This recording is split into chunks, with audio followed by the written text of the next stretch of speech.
Neste ano de 2016, a lei que reinstalou e organizou a Justiça Federal no país está completando 50 anos. O órgão havia sido extinto em 1937, por determinação do então presidente Getúlio Vargas. O Núcleo de Comunicação Social conversou com a diretora do Núcleo de Gestão Documental e Memória, Carmen Lúcia, que falou sobre a história dessa lei. Olá, Carmen. Primeiramente, eu gostaria que você me contasse um pouco sobre a história da Justiça Federal no Brasil desde a época da Proclamação da República. A Justiça Federal ela surgiu basicamente com a Proclamação da República.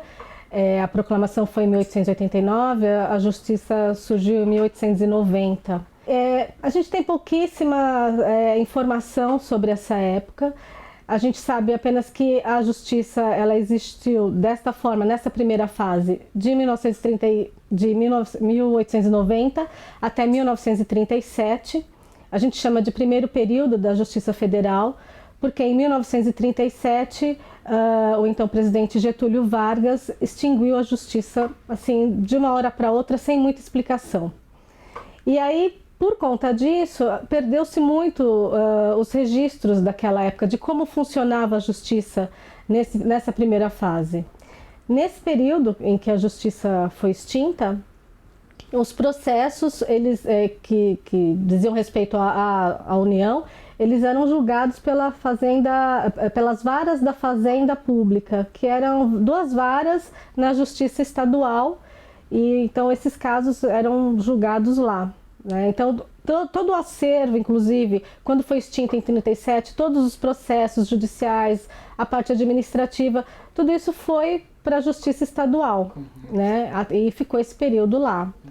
Então, só depois, em 1965, teve um ato institucional que recriou, reimplantou a Justiça Federal no país. A gente sabe que existia nessas duas varas que ficaram encarregadas de julgar os casos da Justiça Federal, que tinha sido extinta lá no estado, elas já estavam muito cheias de processo. Isso a gente sabe porque numa oportunidade, nós entrevistamos o Dr. Rondon, que foi o primeiro juiz, diretor do foro, quando a Justiça foi reinstalada. E ele, segundo ele, havia mais ou menos 100 mil processos para essas duas varas julgar. Então, assim, o que a gente acha é que o Estado já não estava mais dando conta de julgar esses casos, Então, assim, isso é o que a gente entende, E aí, em 66 foi criada a lei. Em 67 tomaram posse os primeiros juízes federais. Foi o Dr. Rondon, Luiz Rondon, Dr. Américo Lacombe, Jarbas Nobre. Bom, eram 3 juízes titulares e 4 substitutos. Esses titulares, eles eram indicados pelo presidente da República numa lista quíntupla que era enviada pelo Tribunal Federal de Recursos, da época que julgava as ações em nível de segundo grau. Aqui em São Paulo, foi instalada uma comissão a partir da nomeação desses juízes. Essa comissão era formada pelos juízes federais, por procuradores, representantes da OAB, e essa comissão ela trabalhou no ano de 67, ainda nas dependências da Justiça do Estado, para arrumar um prédio, para, enfim, viabilizar a instalação da Seção Judiciária de São Paulo.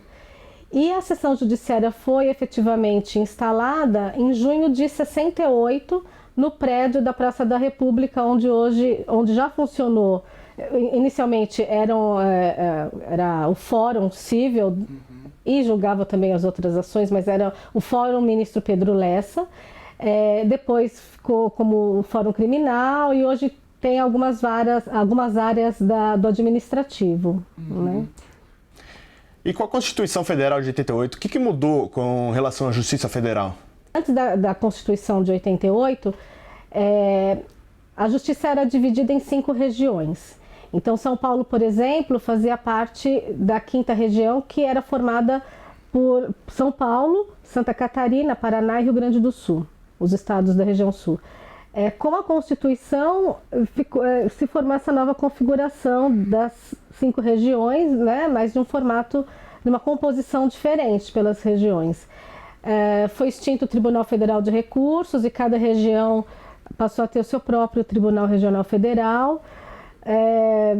Eu acho que, assim, de lá para cá, além do número maior de sessões judiciárias e de servidores, desse crescimento todo, eu acho que a gente pode dizer que a justiça chegou mais perto, né, do jurisdicionado, né, pelo processo de interiorização, aumento de varas, especialização de varas, né, juizado federal especial, juizado especial federal, e agora com a conciliação, né? Então eu acho que o que mudou basicamente é isso, é o acesso, né? Facilitou o acesso da justiça, do cidadão à Justiça Federal.